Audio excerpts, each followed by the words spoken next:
Welcome to the Princess Power Hour, where we show you how to go from pauper to powerful by transforming your health, your wealth, and your relationships. Here's the princess of podcasting herself, Natalie Thomas. Hello, everybody, and welcome. Thank you so much for joining us today. We have a super cool guest on the show. His name is Chris Webster, and we are going to be talking about follow your passion and the rest is easy. And oh my gosh, he has such an amazing story. He and I have been chatting offline, and I just can't wait to share with you all about Chris and his marvelous adventures. But before that, I'm going to tell you real quick about my lip color of the day. It is Violetta. And I have paired that with pink glitter gloss. And I just think it sparkles. I love it. But the most amazing thing about my lipstick is that it is kiss proof. It is smudge proof. And Chris may or may not care. But Chris, I want you to take a look at this, because I'm sure you have been kissed. And I'm sure you've had lipstick smeared on your cheek or your face. Watch this. Look at that. Nothing. Nice. Okay, now look at this. I'm rubbing my mouth, guys. And there is nothing on my hands, right? So I love this lipstick. I love that I can put it on. It's going to last me 4 to 18 hours, okay? Now we put on 3 very light coats of the lipstick and lock it in with a gloss. And you can reapply the gloss if your lips get dry. We have several different ones, but you can head over after the show to www.lipstickkissesandlove to find all of our 50 beautiful colors, and we have a bunch of glosses. So thank you for that. So Chris, welcome. Yeah, thank you. Glad to be here. Well, I appreciate you taking the time, and this follow your passion and the rest is easy. Oh my gosh, this is going to be so much fun. So everybody, let me tell you a little bit about Chris. Chris Webster has a BA in anthropology and an MS in archaeological resource management. He's a registered professor, archaeologist, and a graduate of the Podcast Engineering School. In 2012, Chris formed Digital Technologies in Archaeology Consulting, LLC, DigTech, which I think that's a super cool name, DigTech. DigTech is the umbrella company of all of Chris's projects and passions. Through DigTech, he started the Archaeology Podcast Network, APN, Team Black, and Chris Webster Productions. The APN is a network of over 18 podcasts with 25 expert hosts and over 100,000 monthly subscribers. Managed with Tristan Boyle, the APN is the only podcast network dedicated to education about archaeology. Team Black is a new training and certificate company for archaeologists and eventually other environmental sciences. Using short videos with knowledge tests at the end and a robust framework, Team Black will educate people in the field and those that are interested in everything from artifact identification to leadership skills. It's unlike anything else in archaeology and will transform the industry. Now, Chris, that is all amazing, and it is a huge mouthful. But I want to tell our listeners, we're going to touch on archaeology and all of this, but archaeology is not really our focus. It's how Chris has followed his passions. He's built multiple amazing businesses. He's involved in over 18 podcasts. I mean, this is amazing stuff, folks. So don't, if you love archaeology and all of that and you're into that, great. And that's going to be a part of it. And you can certainly go and follow his network. But if you're just kind of interested in business or you're interested in podcasting, you can get something out of this. So again, Chris, thank you for joining us. And you've had quite a process here. Yeah, I have. Thanks. That was exhausting. I'm tired just hearing all the stuff that I do. I cannot figure. Let's start with how you manage all of these shows. How you told me you're recording about 1 show a day. Mm-hmm. Okay. Yeah. So let's start there. Let's talk about the shows and some of that. Yeah. So, I started my first podcast about 6 years ago, and it was a very niche topic, really about the industry of cultural resource management that I work in. I mean, we started with we quickly had about 3,000 to 5,000 monthly listeners for that show, and we still have about that because there's only about 10,000 archaeologists in the country, and a fraction of them listen to it, so it actually makes sense. But since I was trying to cram more topics in there that just didn't fit, I ended up getting a co-founder. I found him on Twitter, somebody who was interested in helping me, and he had a little podcast, and we brought our two shows together on December 1st of 2014. And we quickly added 3 more shows, had some other people come in that were interested in podcasting, taught them how to podcast. And within the next 3+ years, we just grew that to the current 18 shows. Some are on somewhat hiatus. They only broadcast occasionally because they're grad students or they're doing other field work, things like that. They're all experts and they all have day jobs. So none of them are professional podcasters or anything.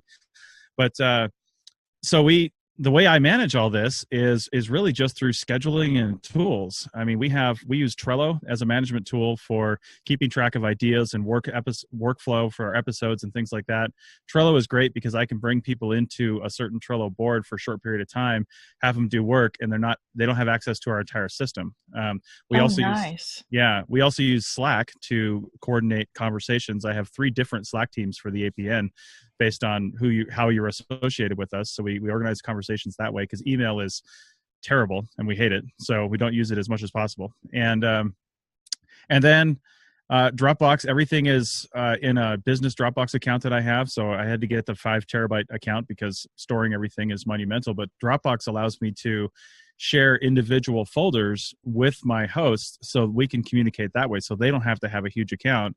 They can use mine and they can just share stuff individually. And then finally, using tools like Adobe Audition, where we can basically, hopefully Adobe's not listening, share the login and, I pay for it. And then somebody can record, even do some minor editing if they want on their show. And all they have to do is save it because they're working in Dropbox. And then I can open it here, or I can have an editor open it somewhere else, or anybody can access it and it works cross-platform. So finding tools that work across platform and are easy to use. And then we just started using Zencastr as well, which automatically records a double ender for your podcast, records on both ends. Your guest doesn't have to bother with anything. And you get a pure recording out of their microphone.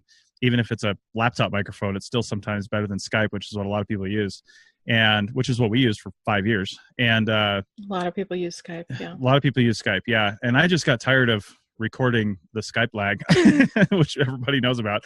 And Zencastr has its own issues, but at least it's a little bit better for that. So it's really about I'm all about finding efficiency tools and making sure that we don't find a tool just for the tool's sake. We're not just throwing in something in the mix because it's cool and fun and we want to use it. I'll try something out pretty extensively, look for the bugs, try to figure out how we're going to use it, and try to figure out if it will actually save us time. That on top of using templates for the podcasts. Everything has a template. When I get somebody's audio, I just drop it in the template. More often than not, the tracks are already EQ'd to that person's voice because they record in the same manner every time. So I just add all that stuff to the template. And really, I just have to go through and cut out some of the small stuff, the ums and things like that we cut out, and then export the show. And everything is based on, like I said, templates and efficiency. And then on top of that, all of our shows release on a schedule. So they all release at 1 a.m. on the day that they come out. And I originally did that because before people were subscribing and things were downloading automatically, they would have to go and download the podcast purposely. And I wanted people in archaeology to download it on the East Coast. I'm on the West Coast. I wanted the East Coasters to be able to download it before they go to work at 7 a.m. Oh, smart man. I love that. So all of our stuff releases at 1 a.m. And because it's on a schedule, some shows, we have one show that's daily. We have some that are weekly, some that are every 2 weeks, and some that are monthly. And I just ask my host to get me files at least 7 days ahead of time. So we have time to edit, make corrections, things like that. And then we post it and schedule the release and keep it all on a schedule. So without calendars and all that, it's impossible. Amazing, Chris. But I want to just sort of dissect this because a lot of this that we're talking about right now is already over the heads of our listeners. So let's talk about the daily show. Is that your personal show or somebody else's that you work on or you co-host or let's talk about that one for a minute. So the Daily Show is interesting. We call it ARC 365 or 365 Days of Archaeology, and it's a single topic. It's only 3 to maybe 7 minutes long. There we go. Okay. That's why we're able to do it. But then the other caveat is it's not what I call temporally significant show. It's not current events. I mean, nothing in archaeology is current events. It all takes That's funny. So, at last year when I decided to start this, it was basically just me. I was writing a bunch of episodes. It's completely scripted too. So that's the only scripted show we have. It's not an interview show. I would basically look up online resources, draft up a 500 to 1,000 word essay, give or take, and then read that and then edit it and be done with it. But that was so much work, but I loved the show and got such good feedback from it around the world that around November, I started seeking out other writers, and I found people that would just write for me. Now that was my thought right there. Yeah. Yeah. Now using Trello and Google Drive and things like that, I can bring people into that board. We've got a card for every single day of the year, and people just go assign themselves a card. They write the podcast, they write the episode in Google Drive, so it's linked to the card. And then I come in once a week and I read a week or so's worth of recordings, get them edited and posted. So we're always a couple weeks ahead. But I love that. Okay, yeah. Got it. I got it. Okay, so there's a key right there, everybody. Even though they're doing it daily, he's got shows already backed up. So we can talk about that in just a minute when we come back. We're going to take a real quick commercial break, and we'll be right back. Have you ever thought about what having your own podcast could mean for you and for your business? Well, I can tell you it's been absolutely life-changing for me, and it's the funnest thing I do in my business week. Every week, I look forward to my guests and the connections that it creates, the things that I learn from them, and the exposure that I've gotten for my businesses. So I want to encourage you, if you've thought about it, if you want to think about it, go over to www.The-Expert Podcast Academy and check out my website. I've got a new course for you, and it's fun, it's fast, it's interesting, it's simple. Sometimes people are thinking about it and they have no idea what steps to take. I walk you through all the difficult things. I make it easy for you. And over on my website, you can get a free PDF. There's a free webinar that helps you understand the benefits. So go check it out, the Expert Podcast Academy. All right, Chris. Now, see, right there, when you're talking daily show, I am like thinking, oh my gosh, that's so much stress and that's so much pressure. But right there, when you drop that key, that takes you can go take a 2-week vacation and you've got nothing to worry about. I see that. And the fact that it's also a 7-minute show is also something that's got to be real helpful to you. Mm-hmm. Okay. Yeah, now go ahead. That's helpful. And we try to do similar things with our other shows, because none of our shows, like I said, archaeology is not really time sensitive. So unless we're dealing with a recent find or something like that. But even then, we really focus on our shows being really a solid part of our back catalog. I don't care if people listen to our shows now, but we have university professors assigning back catalog episodes of some of our shows to students to listen to and to discuss, because that's how we've engineered it. Yeah. So it's a really high educational resource. So I just focus on making a show amazing and timely for any time somebody wants to listen to it. So because of that, I do encourage my hosts. I do this with my shows. We try to be several shows ahead, even on most of our shows are every 2 weeks. And we try to be a couple shows ahead, even on those, because life happens, And I will agree with you completely. And the last, 2 years in December, most people don't want to schedule or they cancel. But this year, I've had it go over into January where I would say the majority of my guests have canceled. And that, to a certain degree, that's already built into my life. I don't stress over it. I had somebody that was supposed to record before you today, and it's probably her 4th cancellation. I have a lot of patience, but then when we get into 4 times, it starts. I finally had one lady, I offered to go ahead and record the show at a fee. But I was just so frustrated with the cancellations. They're everybody's time is valuable, and you have to respect that at some point. So absolutely. Yeah. So let's stick with this this 3 to 7 minute daily show for just a minute. I have a couple other questions on that. Do you monetize that show? So no, we did. We tried last year. We actually had a way for you to sponsor an episode, let's say, and we got, I don't know, maybe 30 or 40 episodes sponsored, and but it wasn't. Trying to get those sponsorships and manage them was more work than the money we were getting in was making it worth it. So we pretty much we left up the opportunity to do that, but stopped promoting it. So okay. Oh, you just froze. Our network is we'll take in advertisers if they want to find us, and they do occasionally, and say, hey, we want to promote something on your show. And when they do that, then we'll deal with it. But for the most part, we're trying to do a membership site which funds all the shows. So that's what I was picturing right there for Exactly. when you talked about that style of show. Yeah. That seems like the appropriate thing. Now, with a membership site, you don't have it available on iTunes and Stitcher and all of those other places. At this point, you've built an audience, but you're going to keep all the back shows at some place, and people are going to have to pay to access it. Is that the concept? No, actually, our back catalog is actually free and available on our website and wherever we have it as well. For the members, we just give them extra things above and beyond what everybody else gets. One thing I didn't want to do when we created a membership site was change anything for people that were listening to our podcast now. I said, we'll do that if we have to, but what I want to do is go above and beyond for the members, not restrict what we already have. So members, depending on what level you're at, we have 3 levels. If you're at the highest level, we'll send you the t-shirt, all the stickers for the shows, and a coffee mug. That's kind of a nice little swag package. For the next one down, we'll send you a few things too. But for most of them, you get varying levels of, say, bonus content, extended interviews. We export all of our shows in 4 different file formats. The one that goes to iTunes and all that. And then 3 other higher quality downloads, because we polled our members and said, what would you like if we were to create a membership site? And some of them wanted really high quality audio. So we have that available on a members only page where they can download those high quality files. They're not subscribable because they're, sometimes a gigabyte in size for an hour long show. So they take that on and they say, yeah, that's something I want. And we have people that really just subscribe to us because they want higher quality audio. And we kind of play the NPR card too. And we're like, listen, maybe you're not getting a whole lot, maybe not, but you're supporting an archaeological educational outreach effort. And that's kind of how we bill it.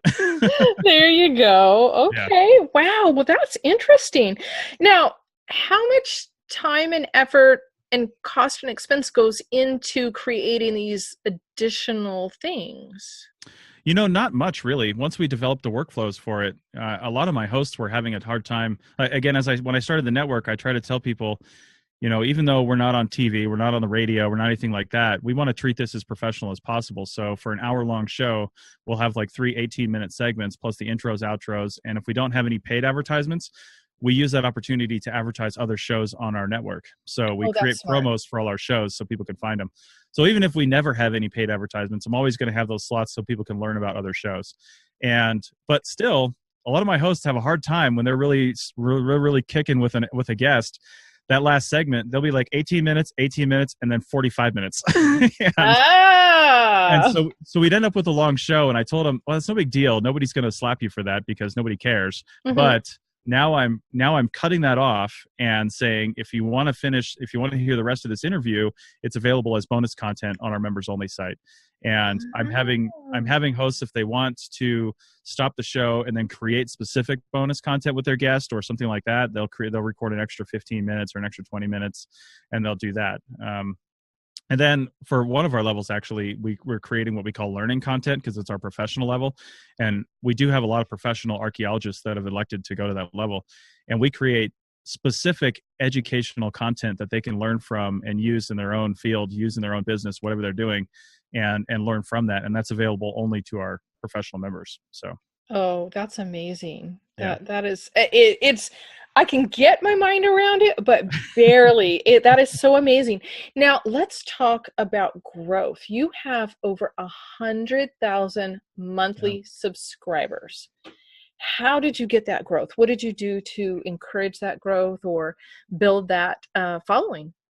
Well, I think one of the ways we were able to do that, obviously social media is key, but if you look at our Facebook page, I don't even think the APN page is at 2,000 followers, and same with our Twitter account. However, when we have 20 plus hosts who are all also on social media and also on Twitter, you immediately get other people sending out your stuff. And so all these listeners, they come in, they may only listen to 1 or 2 shows, but they get exposed to the other shows when they come into the system and they see us and they see what's going on. So I think that growth has just been, to really bring it down, 2 things. One, a lot of people helping to retweet, share, and promote our shows, not just us having to do it. And then also archaeology is, I mean, quite frankly, everybody I've talked to as a professional archaeologist, every time I tell somebody I'm an archaeologist, 9 times out of 10, they're like, oh, I wanted to be that when I was a kid. And I was like, yes, so did I. Yeah, that's so fun. You did it. They wanted it. You did it. Yeah. Oh, that's funny. Yeah, my husband is a professional jockey. And Nice. people kind of look at me with their mouth open and they're like, I've never met a professional jockey. And I'm like, neither had I. Yeah. They are. You don't really meet a lot of those, do you? If I was to think of another field where people have never met somebody in that field, archaeology is usually one of them. A lot of people haven't met an archaeologist, but professional jockey, I man. agree with that. Yeah. Yeah. It's a whole different ball of wax. The way he thinks, the way his reflexes. I just to see somebody that's a pro in a field like that, which I'm sure if we talked about archaeology, with which we're not right now, your mindset is so completely different, and I just love seeing that honed side of his life and the discipline. Nice. And but it's obviously completely different than what you and I do. and I have zero archaeology experience, although I absolutely loved and still love rocks. I have a granddaughter that loves rocks like I do, and I've always said, she's like me. I can see it. She's like me. Yeah. Yeah. That's one thing I love about archaeology is there's so, archaeology is on the face of it a discipline, but to be an archaeologist, you have to understand so many other disciplines. Like rocks are geology. I mean, there are geologists out there. Well, I'm thinking in terms of digging. That's the only comparison, obviously.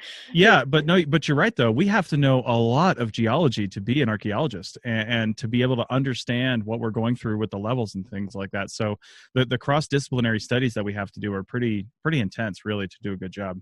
And I love that about it. Yeah. Well, I love that. Now, I'm looking at how you got started, because obviously you didn't start as a podcasting guy. You started as an archaeologist. So walk us through some of this progression in your life, because our topic here is follow your passion and the rest is easy. And if you've gone from working a job, even if you loved it, it was a job. Okay.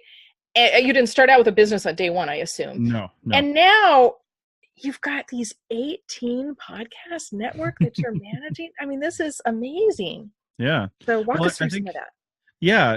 I'll start with just a real quick story about my first archaeology job. And I went out there. I had gone through college. I went to a field school, we call it. It was in Africa, where I just went on a short, thing. Everybody has to go through a field school, they call it. And that means different things to different people, but it's usually a 3 to 6 week long field study. That's your first experience of field work.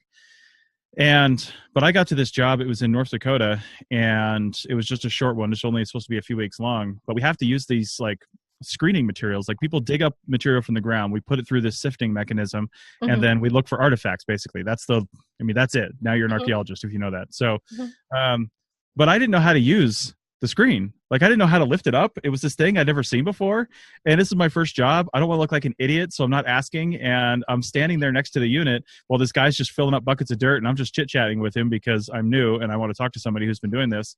But really, I'm just watching the pile of dirt where we go and do these things and waiting for someone else to go there so I can copy what they did and figure that out. And from day one, I'm like, why didn't I learn this in college? And so I went another year or so, and I kept kind of just keeping my own notes of these things that I really wish I had learned, and things that if I ever got into a leadership position in archaeology, I would tell people so they didn't have to be embarrassed by asking. Wait, right out of the gate, you started making notes on that? I love that. That's brilliant. Yeah. I had a whole notebook, and I actually, a year into being an archaeologist with my undergraduate degree, not even a master's degree, so I really had no credentials for doing this, but I actually submitted a proposal to the Rough Guide book publishers to do a rough guide about archaeology. And they said it was too niche of a topic. And I'm like, you have a rough guide to opera? Seriously. But oh my gosh. I know. So they rejected it. And then a few more years went by, and I went to this one conference where they were talking about blogging becoming a thing in archaeology. So I instantly started a blog that day. And I started that blog, and then I started writing really educational pieces about the things that I've been taking notes on. And a couple years later, I took some series of posts that I had written, and I was planning on just doing like a self-publishing thing just to kind of get it all out there as a resource. Well, I brought it to one of the big archaeology publishers that was actually based in California. They were actually purchased by somebody even bigger in England a few years ago. But I brought it to this woman who I knew, and I just was trying to get an idea. Has something like this ever been written? Am I already, am I reinventing the wheel here? What am I doing? And she said, no, nothing like this exists. Send this to me in a proposal. And so I did. And they published it as a book. So it's the Field Archaeologist Survival Guide. Oh my gosh. Okay. We got a high five on that one. That is so cool. I love that. Congratulations. Nice. Well, I'm going to jump in with a completely random, pointless story, but your screen story was too funny for me. My very first job, I was 16 years old. I had gotten my driver's license that day, and my job is to drive a car delivering prescriptions. And I go out to the car, and of course, I'm completely confident. And I get into the car, and it only has one pedal. And I'm used to cars with two pedals, like most people, or cars. And of course, some of them have three if we have a clutch. And I sat there completely baffled, not wanting to go in and ask or admit that I didn't know whether that was the gas pedal or the brake. And I didn't, So I decided, of course, to put my seatbelt on. And then I thought, well, I'll adjust the seat. And when I did, I finally found the other pedal under the floor mat. But yeah, all right. Well, so... Nice. There we go, guys. It has, but I'm picturing him standing there, not knowing how to use a screen. You didn't tell us kind of how long that took to figure it out. I'm sure you. Well, I'll tell you what. I mean, ultimately, it's not that hard, but I was so nervous the whole day, just because I was my first paid job as an archaeologist, and I couldn't believe someone was actually paying me to do this, for one thing. And I probably stood there chatting with this guy for 30 to 45 minutes while these buckets of dirt just piled up around me. And I had a lot of work ahead of me. I don't know why nobody went to the screen before then. Nobody went to the area. Gosh. Oh. But that's how long. Uh-oh. We just froze. That book published. I had been listening to podcasts for a long time, and I was always looking for archaeology podcasts. And there's one that's been around for a while. It's more of a news show. They just read news articles every week. And that's okay. And there have been some that have come and gone. But there was nothing for our industry, our cultural resource management industry. And I went to Radio Shack one day, picked up a microphone. I have an Apple computer, so it had GarageBand on it for free. And I just started recording. And that very first show that I did was I called it the CRM News Weekly. And I read Google News stories every week. And it was horrific. I've eliminated all traces of it on the internet. Oh my gosh. But it was terrible. And after a year of kind of getting my feet wet on that and actually gaining an audience, because there were no other podcasts like that, so people were still listening, even though I was terrible at what I was doing. I turned that into the panel style show that became the CRM Archaeology Podcast. And I have 5 co-hosts, and we actually were recording this in early February. In mid-February, just a few days ago, we hit our 5-year anniversary and our 130th episode of doing that every 2 weeks with 5 people. Wow. So, yeah. And then, I can't imagine trying to coordinate with 5 people over a long period of time. That'd be like herding cats. No, and they're all over the world. One of my hosts is in Scotland. One is in Canada. So you've got the whole time differences. This is why we record at 9 a.m. on a Sunday. I would have told you were crazy right out of the gate, but you made it work. And this is what I want people to hear, okay? He is doing something that is extremely niched, okay, and making it work, trying to get 5 people from all over the world. I mean, I don't know what time it is where did you say, Scotland, at 9 in the morning on a Sunday?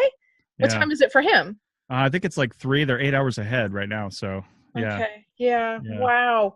So you said something else that fascinated me. I asked you how you got your first client. Do you want to tell everybody about that? Because that answer surprises me. Yeah, my first archaeology client you're referring to. Yeah. Yes, I am. Mm-hmm. So I had just okay. I'll have to remember which one I put on there, because there's actually 2 first client stories. This is the LinkedIn one. Yeah.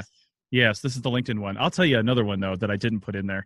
But the first real client that I had, nobody else was on LinkedIn, really. I mean, companies have like LinkedIn profiles, but archaeologists are Luddites. They don't have any technology. Some of them still have flip phones. It's 2018, and some of them still have flip phones. So I have friends that have flip phones.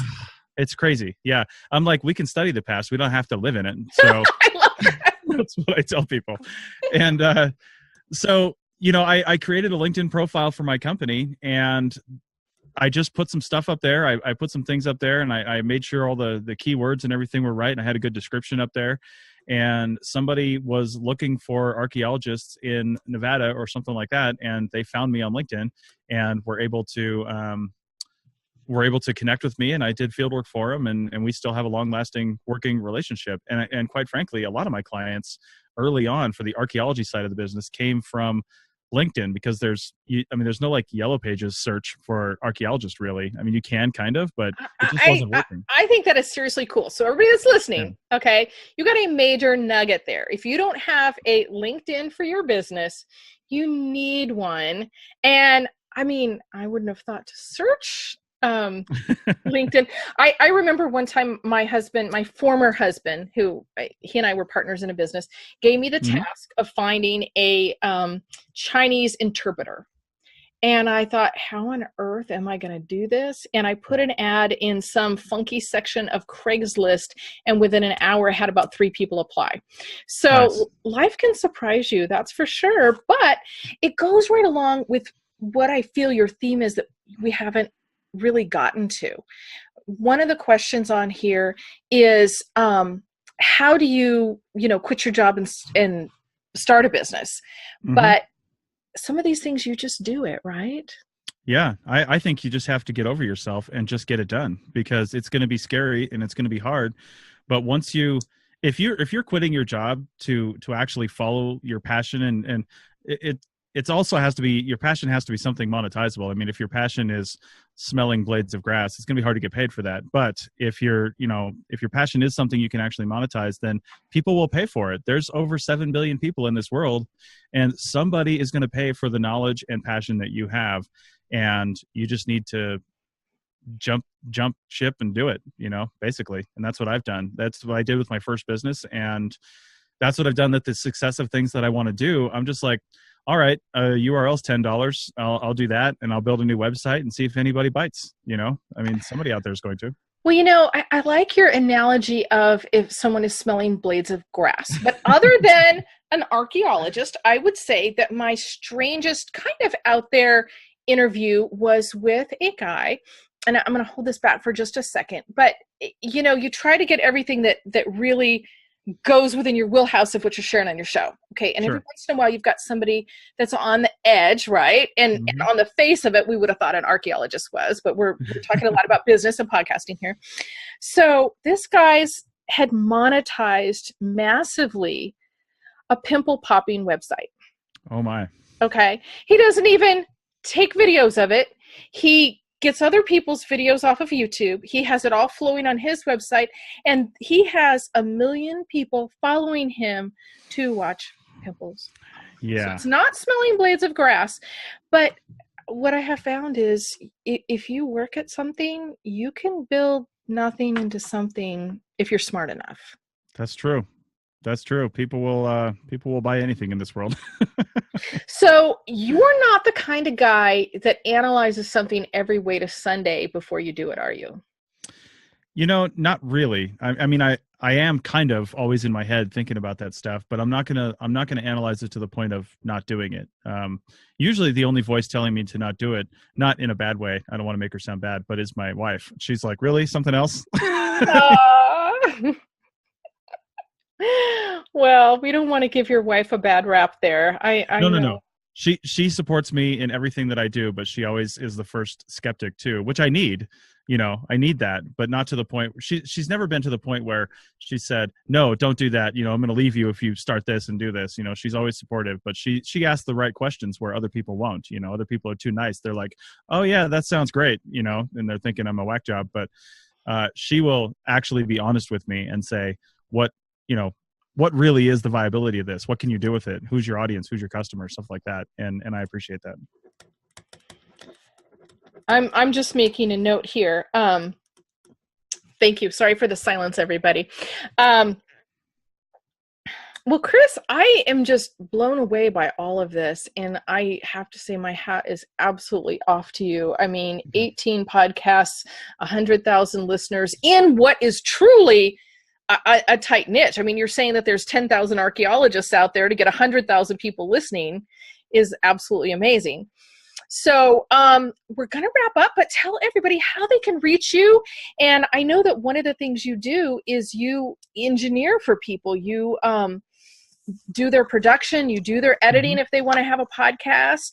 And that's a great thing. I don't know a lot of people that are offering those services. So how could people reach out to you if they need an archaeologist tomorrow for their road study or something like that? Or because you have a bunch of different businesses there.